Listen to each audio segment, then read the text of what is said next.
Mga Suki-Labs, may luto akong mekos-mekos. Ayan. See? Bumili ang amo namin para sa amin ng paa ng manok. So, ang ginawa ko, sinigang ko siya. Dahil wala naman kaming gabi, alams na dito, hindi naman kami pwedeng maghanap ng kung ano-ano. Instead na gabi ang inalagay ko, kamuti na lang. O, diba? So, ngayon, luto na ang ating paa ng manok. Ang daming hot chili nilagay ko. Tingnan ko lang kung hindi maano ang nabibig na kakain nito sa sobrang anghang. So, eto, ilalagay ko na ang aking kangkong. O, diba? Yan ang gusto ko sa ano eh.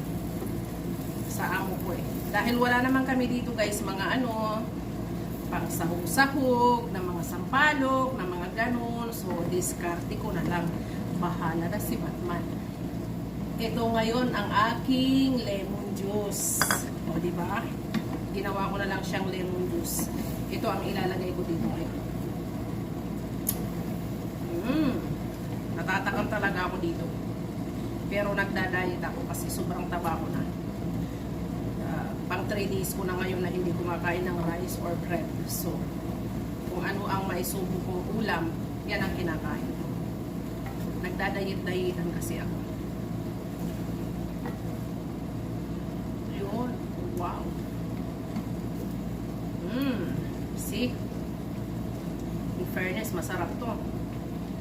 Kasi lahat ng sangkap dito organic. O diba? Naglagay lang ako ng asin, ng bawang, ng paminta, at ng luya. O diba? Lagyan ko kaya ng konting tubig o wag na. Wag na, tama na. O konting tubig pa. Taran. O di lang. Yan.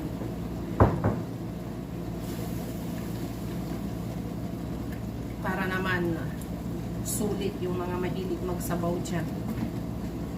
O diba? Oh, see? Saan kayo nakakita ng sinigang na kamuti ang sahog? Ako lang yun.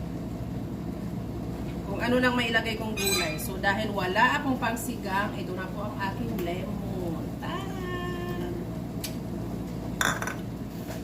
Ito ang aming ulam ngayong araw.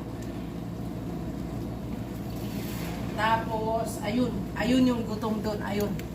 Panuurin nyo. Ayun yung gutom. Gutom!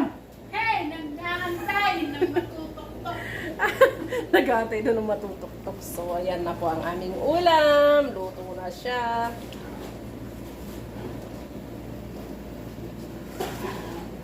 Asim. So, yan po ang aking for today's ulam. Bye-bye!